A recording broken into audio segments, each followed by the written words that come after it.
Hey, it's Jonah Shao. Before I explain every step of the Audition Leapfrog technique, first I want to welcome you to Career Activate.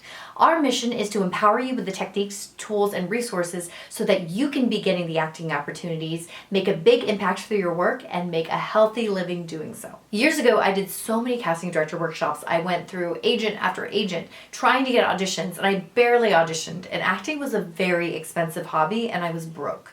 Then I started working on the business side of the industry and seeing behind the scenes what was working for actors and started implementing those strategies. And I finally started auditioning regularly for TV and film and started finally booking.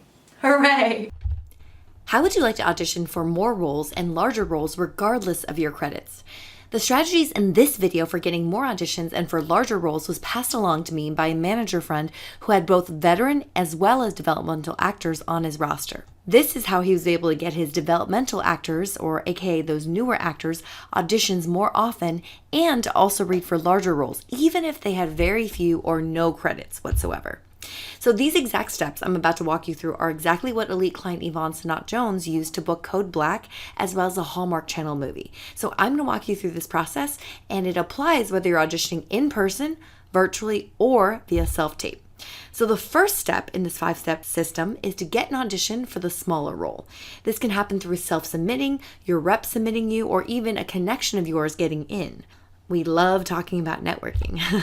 So for instance, let's all pretend we're now a female Caucasian actor who's 27 years old, and we see this breakdown. There are 2 roles we could be right for. And let's say for the Sally lead role, it's really on brand for us, and we've played guitar for many years.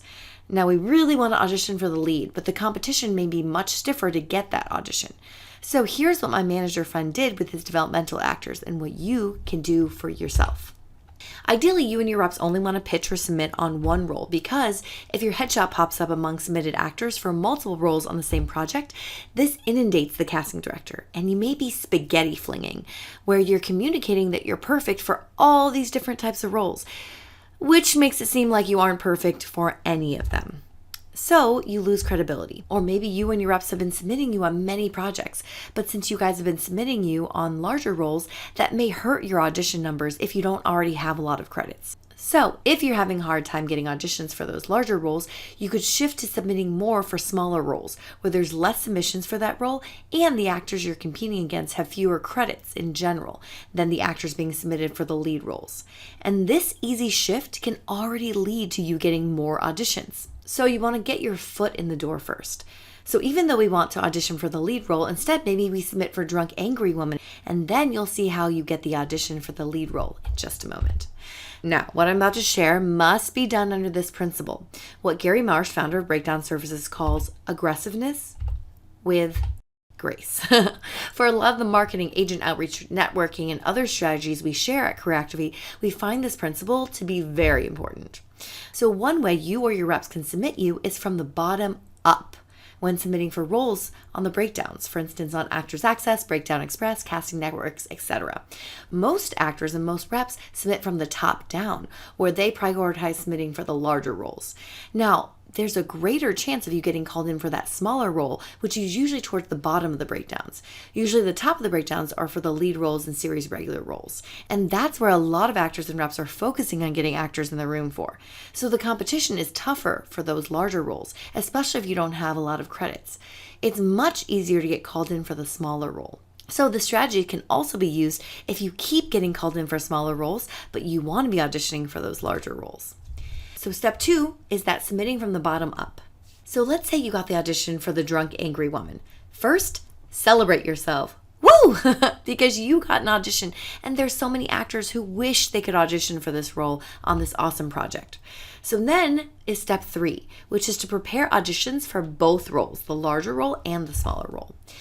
And step 4 is to prepare your pitch. So you can use a template like this. I saw that you were also casting for the role of blank. I actually prepared those sides as well. And then you share the top 1 to 2 reasons why you're perfect for that role. And you're sharing that you already prepared those sides. So maybe they're like, oh, they already spent this time preparing. Might as well let them read for it.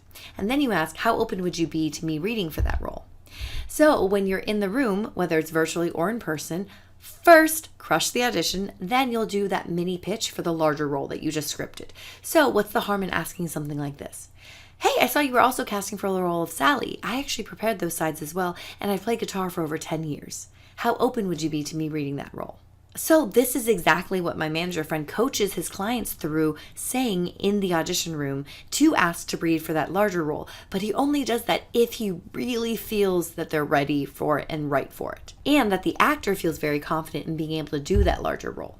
And Yvonne added this great tip for in-person auditions, which is bring sides for the reader for the other role you want to read for, because casting might not have printed that out if they aren't currently reading for that other role that you want to be reading for. Now, super, super important. Do this selectively. All 3 of these requirements must be met in order for you to ask to read for the larger role. 1, you must have felt really good about your first audition. Guys, if we messed up drunk, angry woman, let's not ask to read for the lead, because that could be seen as very disrespectful to the casting director's time. The second requirement, you have to be 100% confident you can nail that larger role out of the park and that you are the answer to their casting problem. And third, that you are super prepared to read for that larger role. All 3 of these requirements must be met in order for you to ask to read for that larger role and do that mini pitch. Otherwise, you're just burning bridges and shooting yourself in the foot. You don't want to leave a bad impression with this casting office if you weren't super right for the role you asked to read for, or if you weren't super prepared. So I'd suggest asking an acting coach or a friend whose judgment you trust to watch the tape of you doing the larger role or read with you first to see if they really feel like you should pitch yourself for this larger role in the room. Remember, it's important not to waste the casting director's valuable time or your valuable time wanting to read for a larger role just for the sake of reading for a larger role. That can really hurt you. You really have to feel like you can be competitive in this role, especially given you're going to be competing against people with maybe a lot more credits and clout than you, potentially. That's how right for it this role has to seem. That even if you're competing against people with a lot more credits, you would be a very strong choice that the casting director would be excited to share with their producers or their directors. So how do you modify this for self-tapes auditions? Well, when you submit your audition for the smaller role, you can consider uploading your audition tape for the larger role. So you can go on Showfax or wherever you're getting the sides and see if you can get sides for the larger role, or perhaps ask your reps for those sides. Then if there's a notes or submission notes section, you can write your mini pitch in the notes section to inspire them to want to watch your additional tape. And that's it. Voila. That's simple. Now, you can already start using these strategies I shared today to start seeing results. But in no way does this cover all the many, many strategies you need to know to really master the business side of the industry so that you can really thrive and get so many opportunities. And we share so many valuable free nuggets of information and strategy through our social media platforms. For instance, please make sure to follow @CareerActivate on Instagram. So let us help you move forward with your goals, because remember, if you're not moving forwards, you're moving backwards. Now, the checklist for the Audition Leapfrog technique, the process, the templates, and the script is available to download at tinyurl.com/leapfrog44. Happy leapfrogging!